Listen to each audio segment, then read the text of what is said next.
The village huddled near the sea. A shroud of fog, thick and grey, clung to the houses.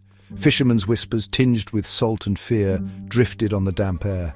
Above the village, a stone tower clawed at the sky. Atop the tower, a beacon of hope, the lantern. Every night the lantern burned. Its light, a living thing, pulsed with ancient magic. It pierced the fog. It kept the darkness at bay. The villagers relied on the lantern. It was their shield against the unknown. The lantern was their only solace.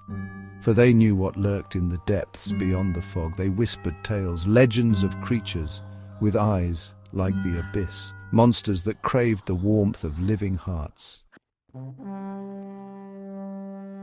Elara, her face etched with time and wisdom, climbed the winding stairs of the tower. Her gnarled hand gripped the railing. Each step was a prayer, a plea for the lantern's continued protection. She reached the top. The wind whipped at her worn cloak. But she stood firm. She was the lantern keeper. Hers was a sacred duty. She approached the lantern. Its glow illuminated her wrinkled face. Elara's weathered hands moved with practiced grace. She tended the lantern's flame. She whispered an ancient chant.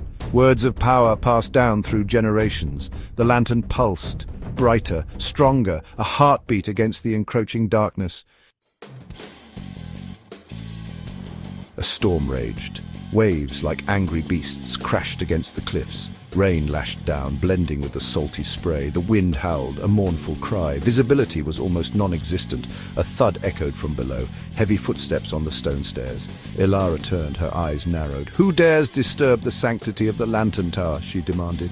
A figure emerged from the shadows, young, strong.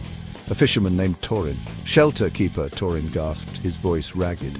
"The storm. It surprised us at sea." Elara studied him. "This is no place for refuge, boy. Go back to your village. The lantern will guide you." Her voice was firm, unwavering.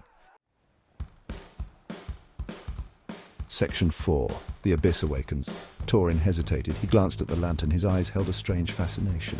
"What is it?" he asked, stepping closer. "What secrets does it hold?" Ilara's hand shot out, barring his way. Secrets that are best left undisturbed. But the power... Torin breathed, captivated.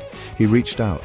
His fingers brushed against a small crystal vial near the lantern's base. It contained a swirling, luminescent liquid, the source of the lantern's magic. The vial slipped. It shattered against the stone floor. The liquid hissed. Then silence. Elara stared at the spreading pool, her face ashen. "What have you done?" she whispered. From the depths beyond the fog, a roar, ancient, hungry, the abyss had been awakened. Section 5. Facing the darkness together. The ground trembled, the tower swayed. Torin stumbled back, fear etched on his face. The creature was rising from the depths, drawn by the spilled magic, lured from its ancient slumber. Elara straightened. Her fear was a fleeting shadow. She had a duty. She grasped her staff, its tip crackling with energy. "You unleashed this chaos," she said to Torin, her voice steady. "Now help me contain it." Torin stared at the monstrous silhouette in the fog. His fear warred with a newfound determination. He had to right his mistake. He stood beside Elara, ready to face the consequences of his actions. Together, the lantern keeper and the fisherman, bound by fate and a shared responsibility, prepared to battle the darkness.